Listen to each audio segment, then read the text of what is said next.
அந்த தூணுக்கு மேலே உயிர் வாழ முடியுமா? நாங்கள் இதுவரை இருக்காங்களா செத்தாங்களான்னு எந்த அதிகாரியுமே வந்து பார்க்கல. பஸ் எல்லாமே மூழ்கிட்டு எல்லாம் வேஸ்ட் ஆயிடுச்சு. கண்ணாடியெல்லாம் உடஞ்சி கிளாஸ் ரூம்ஸும் வெள்ளம் வந்து உள்ள ரூம்ஸ் எதுவுமே இல்லை. எல்லா நோட்புக்ஸ் எல்லாமே பீரோவே எல்லாமே ஃபுல்லும் கிரவுண்ட் ஃப்ளோர் எல்லாம் மூழ்கிட்டு. எல்லாம் அது மீட்டெடுக்க ரொம்ப கஷ்டம்.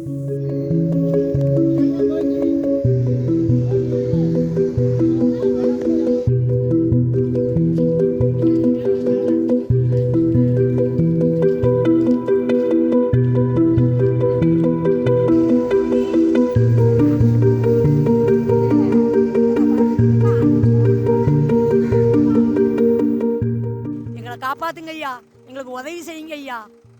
வழி இல்லை ஐயா, தங்குதானே தெருவுக்காட்டில் தான் கிடக்கும், ரோட்டுக்காட்டில் தான் கிடக்கும். தங்க வழியில் இல்லை. நீங்கள் பிள்ளை குட்டி வச்சிருக்க இடத்துல உங்ககிட்ட வர முடியுமா? 1-2 வீடு இருக்கும், உங்ககிட்ட வர முடியுமா? ரோட்டுக்காட்டில் தான் கிடந்து பரிசு எடுத்தோம்.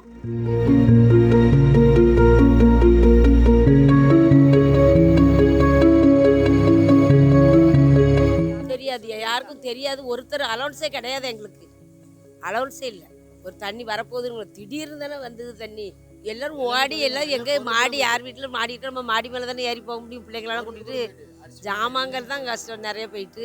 ஆட்களை காப்பாற்ற முடிஞ்சது, அதுவும் 1-2 நல்ல விலைக்கு காப்பாற்ற முடிஞ்சிருக்கு. 6 பகலில் வர போய் இதே இது ராத்திரி வந்திருந்தால் நாங்கள் என்ன செய்வோம்? ஒரு அரை மணி நேரத்துக்கு கொஞ்சம் பிந்தி வந்தால் எங்களால் ஒன்றும் செய்ய முடியாது. நாங்கள் இப்போ அதை பார்க்குறதுக்குள்ளே எங்களை தண்ணி அடிச்சுட்டு போயிடும். எங்களுக்கு எந்த இன்ஃபர்மேஷனும் இல்லை. இருந்தால் நாங்கள் பாதுகாப்பாக இருந்திருப்போம். ஸ்கூல் எல்லா பொருளும் போச்சு. மக்களுக்கும் நிறைய சேதம் ஏற்பட்டு இருக்குது. ஸ்கூலில் ஒன்றுமே செய்ய முடியாது. எல்லா பீரும் எல்லாமே நாசி, எந்த திங்ஸ் ஸ்கூலே மூழ்கிட்டு.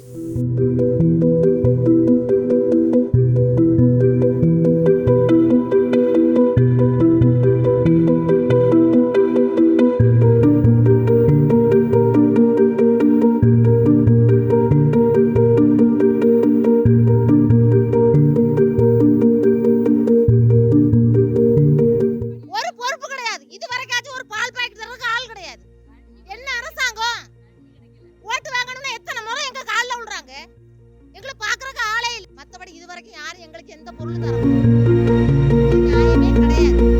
எங்களுக்கு இந்த தண்ணிக்கு இனிமேல் இன்னொரு முறை வராத அளவுக்கு எம்எல்ஏ இது வரைக்கும் குருசு கோயிலில் எம்எல்ஏ வரையில நான் பார்க்கவில்லை.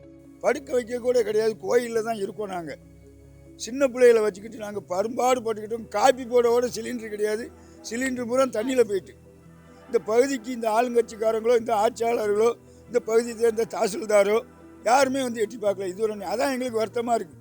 எங்கள் பொருள் போனாலும் பரவாயில்ல, எல்லாம் போனாலும் பட்டினியாக கிடந்துட்டா கூட கிடந்துடலாம். ஆனால் அந்த அதிகாரிகள் வந்து இந்த ஏரியாவில் சம்மந்தப்பட்டவங்க இதுவரையும் வந்து எட்டி பார்க்கல.